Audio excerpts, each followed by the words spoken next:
नमस्कार मित्रों, मैं ब्रजेंद्र सिंह। हमारे YouTube चैनल में आपका स्वागत है। आप सुन रहे हैं मुंशी प्रेमचंद के उपन्यास गोदान का भाग 32। मिर्जा खुर्शीद ने अस्पताल से निकलकर एक नया काम शुरू कर दिया था। निश्चिंत बैठना उनके स्वभाव में न था। ये काम क्या था? नगर की वैश्याओं की एक नाटक मंडली बनाना। अपने अच्छे दिनों में उन्होंने खूब अय्याशी की थी और इन दिनों अस्पताल के एकांत में घावों की पीड़ाएं सहते सहते उनकी आत्मा निष्ठावान हो गई थी। उस जीवन की याद करके उन्हें गहरी मनोव्यथा होती थी। उस वक्त अगर उन्हें समझ होती तो वो प्राणियों का कितना उपकार कर सकते थे, कितनों के शोक और दरिद्रता का भार हल्का कर सकते थे। मगर वो धन उन्होंने अय्याशी में उड़ाया। ये कोई नया आविष्कार नहीं है कि संकटों में ही हमारी आत्मा को जागृति मिलती है। बुढ़ापे में कौन अपनी जवानी की भूलों पर दुखी नहीं होता। काश वो समय ज्ञान या शक्ति के संचय में लगाया होता, सुकृतियों का कोष भर लिया होता, तो आज चित्त को कितनी शांति मिलती। वहीं उन्हें इसका वेदना में अनुभव हुआ कि संसार में कोई अपना नहीं, कोई उनकी मौत पर आंसू बहाने वाला नहीं। उन्हें रह रहकर जीवन की एक पुरानी घटना याद आती थी। बसरे के गांव में जब वह कैंप में मलेरिया से ग्रस्त पड़े थे, एक ग्रामीण बाला ने उनकी तीमारदारी कितने आत्मसमर्पण से की थी।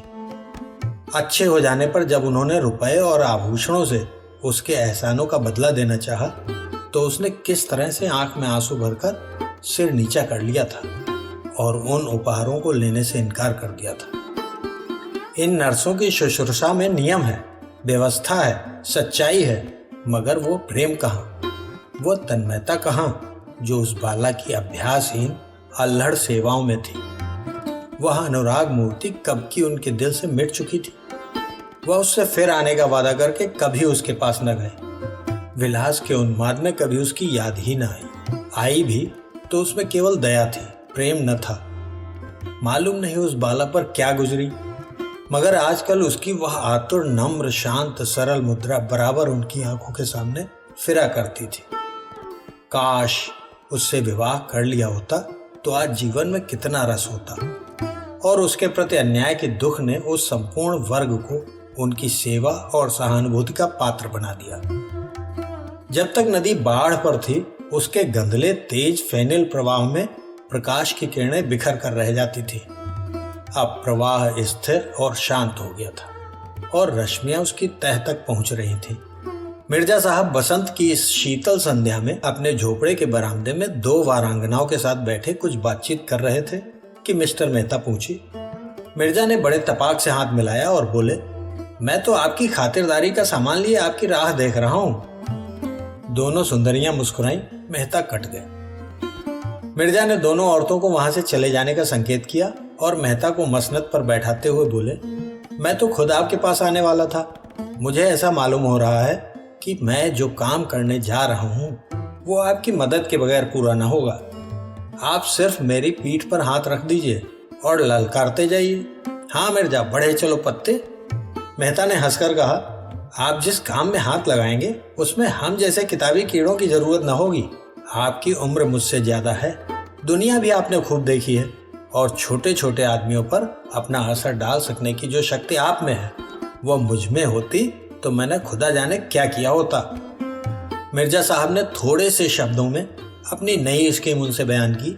उनकी धारणा थी कि रूप के बाजार में वही स्त्रियां आती हैं जिन्हें या तो अपने घर में किसी कारण से सम्मानपूर्ण आश्रय नहीं मिलता या जो आर्थिक कष्टों से मजबूर हो जाती हैं। और अगर ये दोनों प्रश्न हल कर दिए जाएं तो बहुत कम औरतें इस भांति पतित हों। मेहता ने अन्य विचारवान सज्जनों की भांति इस प्रश्न पर काफी विचार किया था और उनका ख्याल था कि मुख्यतः मन के संस्कार और भोग लालसा ही औरतों को इस ओर खींचती है। इसी बात पर दोनों मित्रों में बहस छिड़ गई। दोनों अपने अपने पक्ष पर अड़ गए। मेहता ने मुट्ठी बांधकर हवा में पटकते हुए कहा, आपने इस प्रश्न पर ठंडे दिल से गौर नहीं किया। रोजी के लिए और बहुत से जरिए हैं, मगर ऐश की भूख रोटियों से नहीं जाती। उसके लिए दुनिया के अच्छे से अच्छे पदार्थ चाहिए। जब तक समाज की व्यवस्था ऊपर से नीचे तक बदल न डाली जाए, इस तरह की मंडली से कोई फायदा न होगा। मिर्जा ने मूछें खड़ी की। और मैं कहता हूं कि यह महज रोजी का सवाल है। हाँ, यह सवाल सभी आदमियों के लिए एक सा नहीं है। मजदूर के लिए वह महज आटे दाल और एक फूस की झोपड़ी का सवाल है। एक वकील के लिए वह एक कार और बंगले और खिदमतगारों का सवाल है। आदमी महज रोटी नहीं चाहता, और भी बहुत सी चीजें चाहता है। अगर औरतों के सामने भी वो प्रश्न तरह तरह की सूरतों में आता है तो उनका क्या कसूर है? डॉक्टर मेहता अगर जरा गौर करते तो उन्हें मालूम होता कि उनमें और मिर्जा में कोई भेद नहीं, केवल शब्दों का हेरफेर है। पर बहस की गर्मी में गौर करने का धैर्य कहाँ। गर्म होकर बोले, मुआफ कीजिए मिर्जा साहब, जब तक दुनिया में दौलत वाले रहेंगे वैश्याएं भी रहेंगी।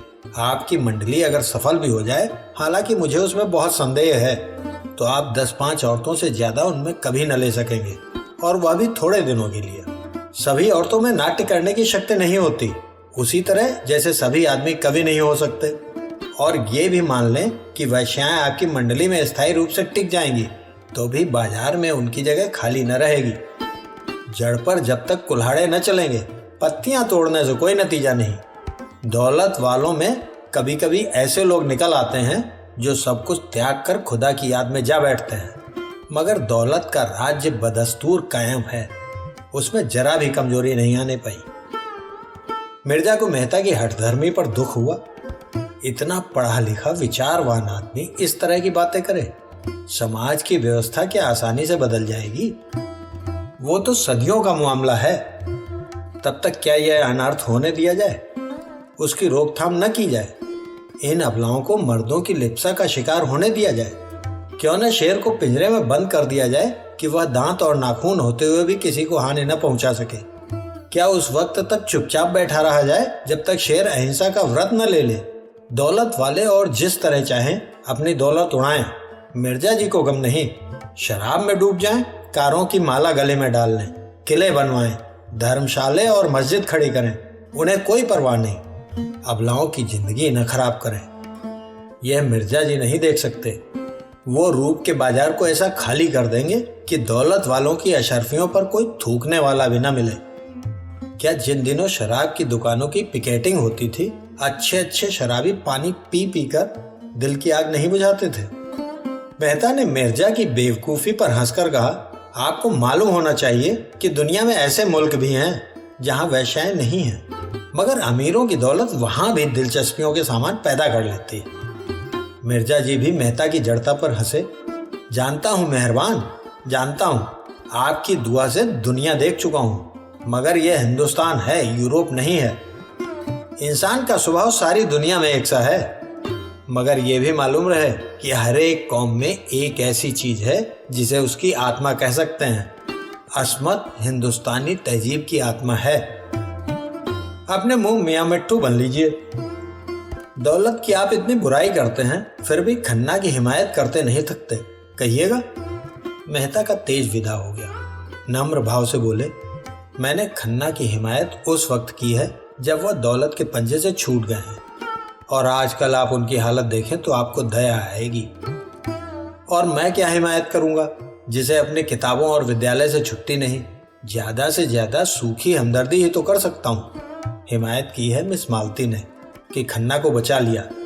इंसान के दिल की गहराइयों में त्याग और कुर्बानी में कितनी ताकत छिपी होती है, इसका मुझे अब तक तजर्बा न हुआ था। आप भी एक दिन खन्ना से मिल आइए, फूला न समाएगा। इस वक्त उन्हें जिस चीज की सबसे ज्यादा जरूरत है वो हमदर्दी है। मिर्जा ने जैसे अपनी इच्छा के विरुद्ध कहा, आप कहते हैं तो जाऊंगा, आपके साथ जहन्नुम में जाने में भी मुझे उज्र नहीं। मगर मिस मालती से तो आपकी शादी होने वाली थी, बड़ी गर्म खबर थी। मेहता ने झेंपते हुए कहा, तपस्या कर रहा हूं, देखिए कब वरदान मिले। अजीब, वो तो आप पर मरती थी। मुझे भी यही वहम हुआ था, मगर जब मैंने हाथ बढ़ाकर उसे पकड़ना चाहा तो देखा वो आसमान पर जा बैठी है। उस ऊंचाई तक तो क्या मैं पहुंचूंगा? आरजू मिन्नत कर रहा हूं कि नीचे आ जाए। आजकल तो वह मुझसे बोलती भी नहीं। ये कहते हुए मेहता जोर से रोती हुई हंसी हंसे और उठ खड़े हुए। मिर्जा ने पूछा, अब फिर कब मुलाकात होगी? अब की आपको तकलीफ करनी पड़ेगी, खन्ना के पास जाइएगा जरूर। जाऊंगा। मिर्जा ने खिड़की से मेहता को जाते देखा। चाल में वो तेजी न थी, जैसे किसी चिंता में डूबे हों।